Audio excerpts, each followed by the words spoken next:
अस्सलाम वालेकुम। आप देख रहे हैं फखर न्यूज़ और मैं हूं सादिया बतूल।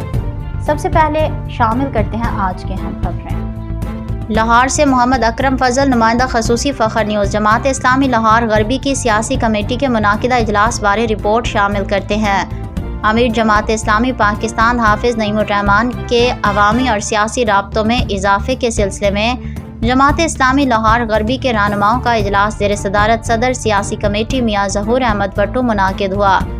जमात इस्लामी ज़िला लाहौर गरबी की सियासी कमेटी के इजलास में नायब अमीर ज़िला लाहौर गरबी चौधरी अब्दुल कयूम गुज्जर, सेक्रेटरी ज़िला लाहौर गरबी हाफिज तलहा इदरीस, गुलाम हुसैन बलोच, राना मुबशिर हसन, अकरम शाहीन और ख्वाजा वसीम ने शिरकत की।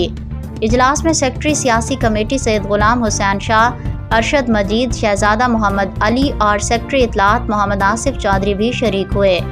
इजलास में सियासी कमेटी ने गुज़िश्ता कार्रवाई के अलावा मेंबरशिप ड्राइव के अहदाफ का जायज़ा भी लिया गया।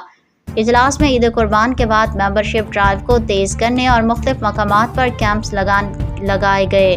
अवामी मसाइल को हल करने के लिए अवामी कमेटियों को मौसर बनाने का फैसला किया गया।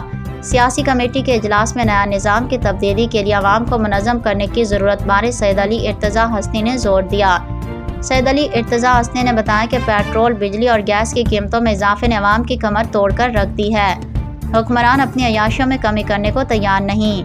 मियाँ ज़हूर अहमद भट्टू ने आज अवाम के बात करने वाली कोई सियासी जमात मैदान में नहीं है, जबकि वोट की इज़्ज़त और तब्दीली के नारों ने अवाम से रोटी का निवाला तक छीन लिया है।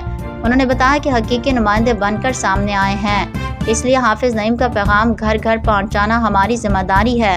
पंजाब हुकूमत ने एक मरतबा फिर बल्दियाती इंतखाबात के नाम पर पंजाब के अवाम को धोखा दिया है। फिल वक्त के लिए इतना ही। मज़ीद खबरों की अपडेट के लिए जुड़े रहिए फखर न्यूज़ के साथ।